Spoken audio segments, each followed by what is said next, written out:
Hello everyone. West বেঙ্গলের যে আরজিকর হাসপাতাল রয়েছে অর্থাৎ আরজিকর মেডিকেল কলেজ প্লাস হাসপাতাল যেটা রয়েছে, সেখানে একটা জুনিয়র ডক্টর একজন মহিলা ডক্টরের কিন্তু মৃত্যু হয়েছে এবং এই ধারণা করা হচ্ছে যে তাকে মার্ডার করার আগে অর্থাৎ মার্ডার হয়েছে এটা ধারণা করা হচ্ছে এবং সঙ্গে এটাও ধারণা করা হচ্ছে যে তার আগে অপোজিশন থেকে ধারণা করা হয়েছে যে তাকে রেপ করা হয়েছে। তো কি এই কাহিনী, চলো আজকে আমরা সমস্ত কিছু কিন্তু আজকের ভিডিওতে আলোচনা করবো। তো নমস্কার, আমি Shubho, welcome to our channel general affair.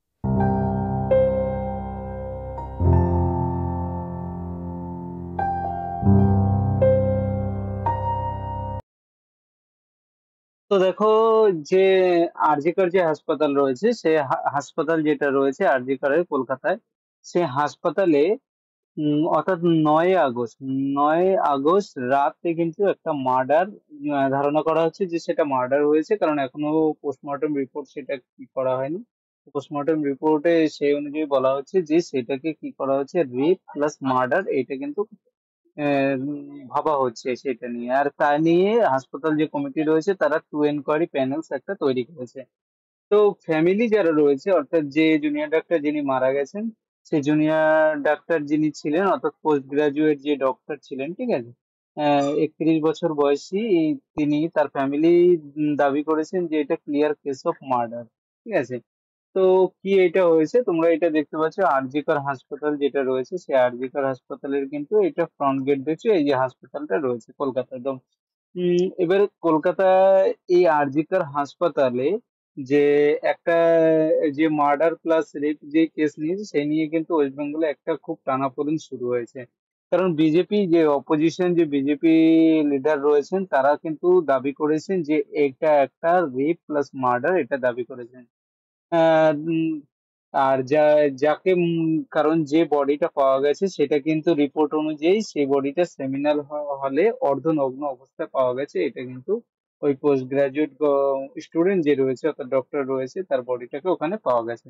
Kolkata police commissioner যে রয়েছে অর্থাৎ বিনীত গোয়াল এবং এডিশনাল সিপি যে মুরলীধর শর্মা, তিনি ওই প্লেসে গেছেন এবং একটা ফরেন্সিক টিম সেখানে পাঠানো হয়েছে।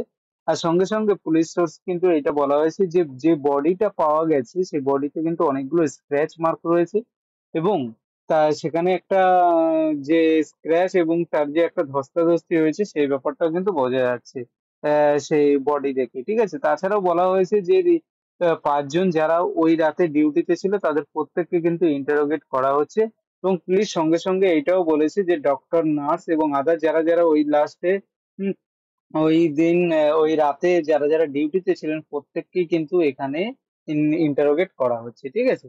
তো হেলথ সেক্রেটারি যে এনএস নিগম সেই প্লেসে গেছেন এবং সঙ্গে সঙ্গে সেখানে একটা টিম কিন্তু মেডিকেল টিম সেখানে তৈরি করা হয়েছে এবং পশ্চিমবঙ্গের যে বর্তমান চিফ মিনিস্টার রয়েছেন অর্থাৎ মুখ্যমন্ত্রী মমতা ব্যানার্জি, তিনি বলেছেন যে এই যে কেসটা রয়েছে এই যে ডক্টরটা রয়েছে তার ফ্যামিলির সঙ্গে কথা বলেছে এবং তাদের সান্ত্বনা দিয়ে বলেছেন তাদেরকে সাহায্য করবেন এবং সঙ্গে সঙ্গে তিনি এও বলেছেন যে যদি যদি ওই দোষী যে কাউকে পাওয়া যায় সেই দোষীকে দরকার হলে তাকে কিন্তু ফাঁসিতে দিতে হলেও তিনি পিছপা হবেন না। ঠিক আছে। তিনি ফাঁসিতে উম, অর্থাৎ দোষ প্রুভ হলে তাকে ফাঁসিতে দিতেও কিন্তু পিছপা হবেন না। এর পাশাপাশি টিএমসি রাজ্যসভা এমপি যে রয়েছেন শান্তনু সেন, তিনিও প্রমিস করেছেন যে একটা ফেয়ার ইনভেস্টিগেশন কিন্তু এখানে গঠন করা হবে এবং সঙ্গে সঙ্গে তিনি এটাও বলেছেন যে স্ট্রিক্ট অ্যাকশন কিন্তু নেওয়া হবে।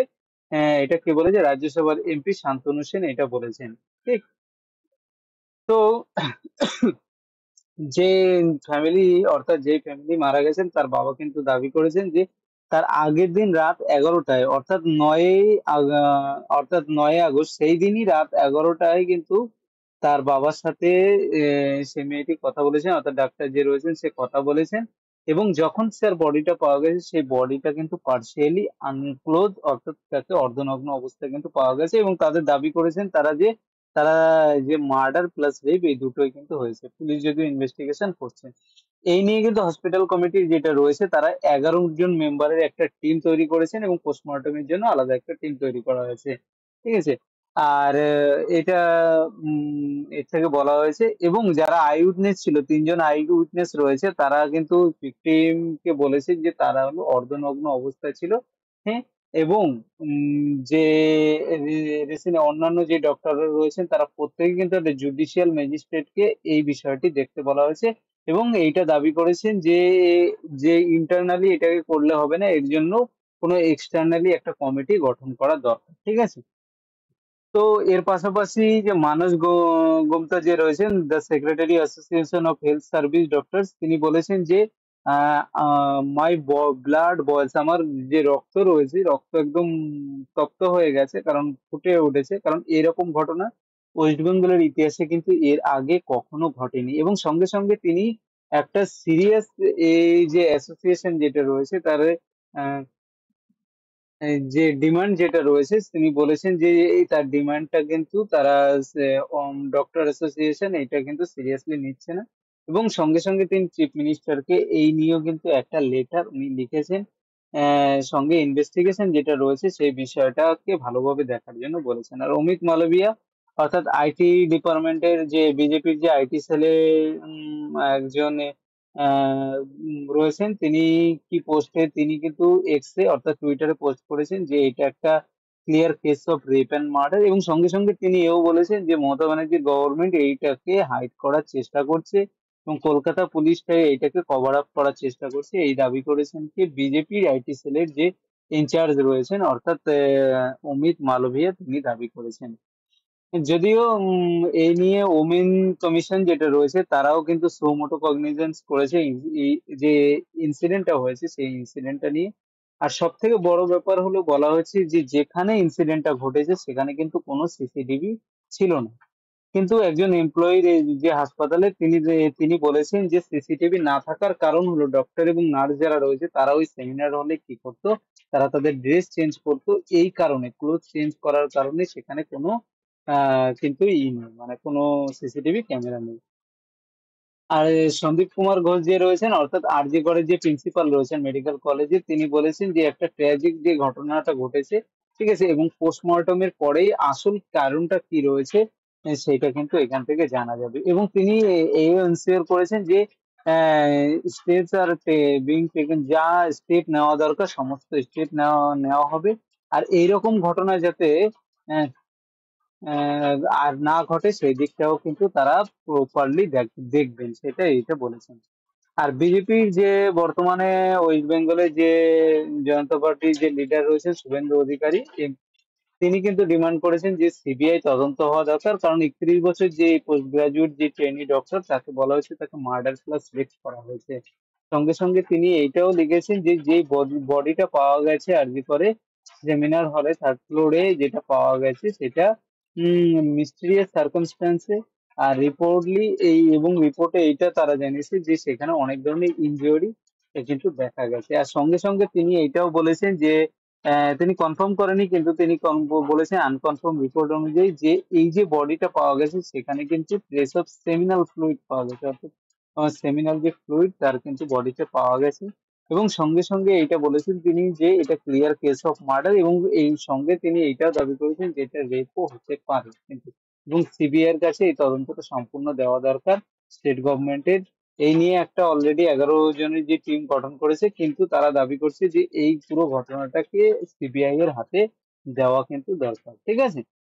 আর সঙ্গে সঙ্গে তিনি যে স্টুডেন্ট যে রয়েছে স্টুডেন্টদের কিন্তু অ্যাপিল করেছেন স্টুডেন্টদের কাছে যে স্টেট গভর্নমেন্টের এই যে এইটা রয়েছে এই নিয়ে প্রোটেস্ট করা দরকার স্টেট গভর্নমেন্টের উপরে, তিনি এই নিয়ে কিন্তু স্টুডেন্টদের অ্যাপিল করেছেন। তো দেখো আজকের এই যে আমরা নিউজটা দেখলাম, নিউজটা সত্যি একটা ট্র্যাজিক নিউজ, আর প্রত্যেকেই আমরা দাবি করব যে এই যে ঘটনাটা ঘটেছে এই ইনসিডেন্টটার কিন্তু একদম সঠিক জাজ হওয়া দরকার। ঠিক আছে। ইনসিডেন্টটা সঠিক জাজ হওয়া দরকার, এবং সঠিক ইনভেস্টিগেশনের মাধ্যমে যে কালপ্রিট এখানে রয়েছে সেই কালপ্রিটকে কিন্তু প্লাস যে মার্ডারার বা যা রয়েছে, যদিও আমরা রিপোর্টের পর এটা জানতে পারবো, তাদেরকে কিন্তু যদি মার্ডারার বা কালপ্রিট যারা থাকে এবং প্রুভ হলে তাদেরকে যথাযথ কিন্তু আইনের আওতায় নিয়ে সাজা দেওয়া দরকার। তো আপনার এই নিয়ে কি মতামত কমেন্টে অবশ্যই জানাবেন প্লিজ।